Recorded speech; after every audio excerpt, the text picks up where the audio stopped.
Episode 2 की शुरुआत होती है और हम तांजीरो को एक किसान के पास देखते हैं। वो उससे एक टूटी हुई टोकरी और कुछ बांस की पत्तियां लेता है, जिसके बदले में तांजीरो उसे पैसे देता है, लेकिन वो पैसे लेने से मना कर देता है। लेकिन तांजीरो फिर भी जबरदस्ती उसे पैसे देता है और सामान लेकर वहां से चला आता है। इसके बाद हम उसे एक गुफा के पास देखते हैं, जहां वो अपनी बहन नेजुको को आवाज लगाता है। तभी हम नेजुको को एक गड्ढे से बाहर आता हुआ देखते हैं। उसे सूरज की रोशनी से डर लग रहा था, इसलिए वो वापस अंदर चली गई थी। इसके बाद तांजीरो अपने लाए हुए सामान से नेजुको के लिए एक टोकरी बना देता है। फिर वो नेजुको से कहता है कि वो इस टोकरी के अंदर आकर बैठ जाए, जिसके बाद नेजुको उस टोकरी में आकर बैठ जाती है। इसके बाद सीन शिफ्ट होता है और हम तांजीरो को उसी टोकरी को लेकर आगे जाते हुए देखते हैं। रास्ते में उसे एक औरत मिलती है जो उससे कहती है कि इतना भारी सामान लेकर तुम कैसे जाओगे, जिसके जवाब में तांजीरो कहता है कि उसका जाना जरूरी है। इसके बाद वो आगे बढ़ने लगता है। कुछ देर बाद रात हो जाती है और यहाँ नेजुको भी रात होने की वजह से टोकरी से बाहर निकल आती है। दोनों एक घर के पास आकर रुकते हैं। वो उस घर की तरफ जाने ही वाले होते हैं, लेकिन तभी तांजीरो को खून की गंध आने लगती है। तांजीरो तुरंत नेजुको को लेकर उस घर की तरफ भागता है और जैसे ही वो घर का गेट खोलता है, उसके होश उड़ जाते हैं। सामने एक डीमन बैठा हुआ था जो एक इंसान को मारकर उसे खा रहा था।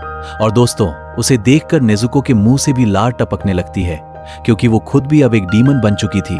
इसके बाद वो डीमन धीरे धीरे खड़ा हो जाता है और एक झटके में ही वो तांजीरो के ऊपर झपट पड़ता है। लेकिन तभी तांजीरो भी अपनी कुल्हाड़ी से उसकी गर्दन पर एक वार करता है, जिससे उस डीमन की गर्दन पर एक गहरा कट लग जाता है और खून निकलने लगता है। लेकिन दोस्तों, अगले ही पल उसका घाव अपने आप भर जाता है।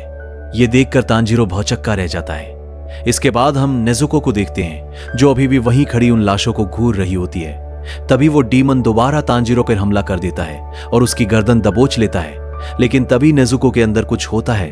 वो तेजी से दौड़कर आती है और उस डीमन की गर्दन पर इतनी जोरदार लात मारती है कि वो उखड़कर दूर जा गिरता है। ये देखकर तांजीरो के तो होश ही उड़ जाते हैं। वो उस डीमन के धड़ को उठाकर दूर फेंक देता है। इसके बाद वो नेजुको से कहता है कि तुमने तो इसे जान से ही मार दिया। लेकिन तभी उस डीमन का शरीर हिलने लगता है, जिसे देखकर नेजुको फिर उसे लात मारकर दूर फेंक देती है।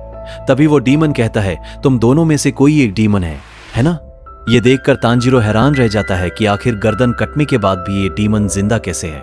इसके बाद वो डीमन तांजीरो और नेजुको दोनों पर हमला कर देता है। अब वो अपने शरीर के अलग अलग हिस्सों से लड़ रहा था। उसका धड़ नेजुको से और उसका सिर तांजीरो से लड़ रहा था। इधर वो डीमन नेजुको पर भारी पड़ने लगता है। तांजीरो उसकी मदद करने के लिए आगे बढ़ता है, लेकिन वो डीमन भी उसका पीछा नहीं छोड़ता। उसने अपने बालों से तांजीरो के हाथ को कुल्हाड़ी समेत जकड़ रखा था। तभी तांजीरो अपने सिर से उस डीमन के सिर पर जोरदार टक्कर मार देता है, जिससे उसकी हालत खराब हो जाती है। इसके बाद तांजीरो उसे कुल्हाड़ी समेत एक पेड़ पर फेंक कर अटका देता है। फिर वो जंगल में नेजुको को ढूंढने निकल पड़ता है। वहां वो देखता है कि वही डीमन नेजुको को मार रहा है।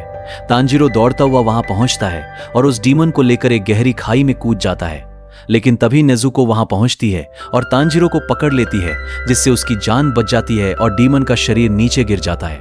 इसके बाद तांजीरो उस डीमन के सामने एक चाकू लेकर खड़ा होता है। वो उसे मारना चाहता था, लेकिन ऐसा कर नहीं पा रहा था। उसकी सांसें फूल रही थी और हाथ कांप रहे थे।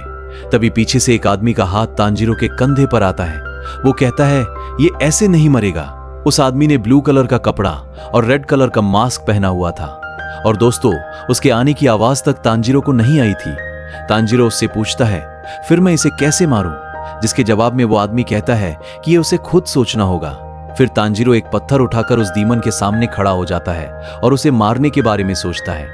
लेकिन वो ऐसा नहीं कर पा रहा था, क्योंकि उसके मन में उस डीमन के लिए भी थोड़ी हमदर्दी थी।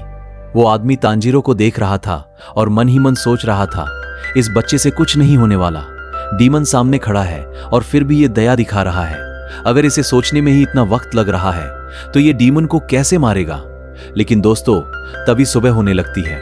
सूरज की रोशनी पड़ते ही वो डीमन बुरी तरह झुलसने लगता है और आखिरकार मर जाता है।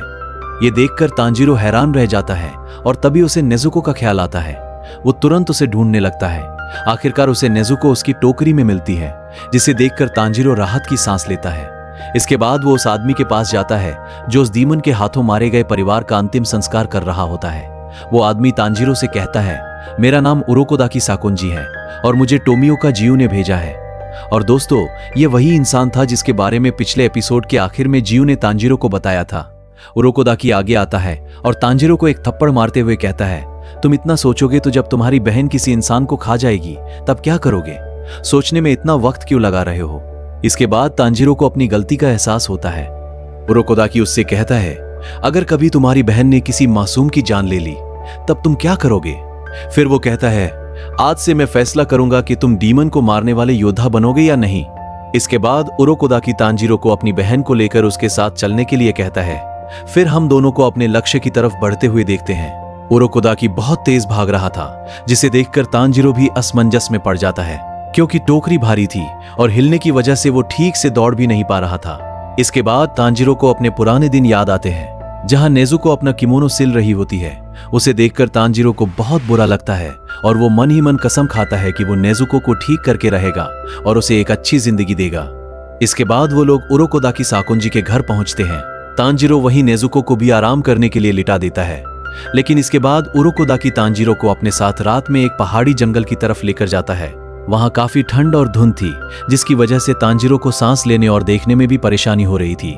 कुछ दूर जाने के बाद उरोकोदाकी एक जगह रुकता है और तांजीरो से कहता है, अब यहां से सीधे नीचे उतरकर मेरे घर तक पहुंचो और इस बार मैं सुबह तक इंतजार नहीं करूंगा। इतना कहकर उरोकोदाकी वहां से गायब हो जाता है। पहले तो तांजीरो थोड़ी देर वहीं खड़ा रहता है, लेकिन फिर आगे बढ़ना शुरू करता है।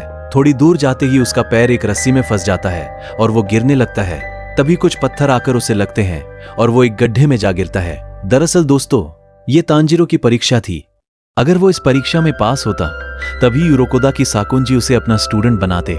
इसके बाद तांजीरो आगे बढ़ता है और एक के बाद एक ट्रैप्स में फंसता जाता है। फिर वो खुद को थोड़ा शांत करता है और अपनी सूंघने की शक्ति का इस्तेमाल करके ट्रैप्स को समझने और देखने की कोशिश करता है। इसके बाद वो एक के बाद एक कई ट्रैप से बच निकलता है।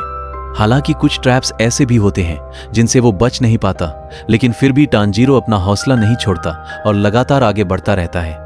और दोस्तों, आखिरकार तांजीरो उरोकोदाकी साकुंजी के घर पहुंचने में कामयाब हो जाता है। इसके बाद सीन फ्लैशबैक में जाता है, जहां टोमियोका जियू ने एक कौवे के जरिए उरोकोदाकी को मैसेज भेजा था। उसमें वो तांजीरो के बारे में बताता है। ये लड़का डीमन स्लेयर बनना चाहता है। इसका पूरा परिवार खत्म हो गया, लेकिन ये अपनी बहन को बचाना चाहता है। इसी वजह से ये निहत्था होकर भी मुझसे लड़ गया। आप इसकी मदद करें। ये मैसेज मिलने के बाद उरोकोदाकी तांजीरो से मिलने के लिए निकल पड़ता है। इसके बाद सीन वापस प्रेजेंट में आता है, जहां उरोकोदाकी आखिरकार तांजीरो को स्वीकार कर लेता है। और दोस्तों, यहीं पर हमारा दूसरा एपिसोड खत्म हो जाता है। अगर आपने पहला एपिसोड नहीं देखा है तो ऊपर दी गई प्लेलिस्ट में जाकर पहले एपिसोड को जरूर देख लेना। और मैं जल्द ही एपिसोड 3 भी लेकर आऊंगा।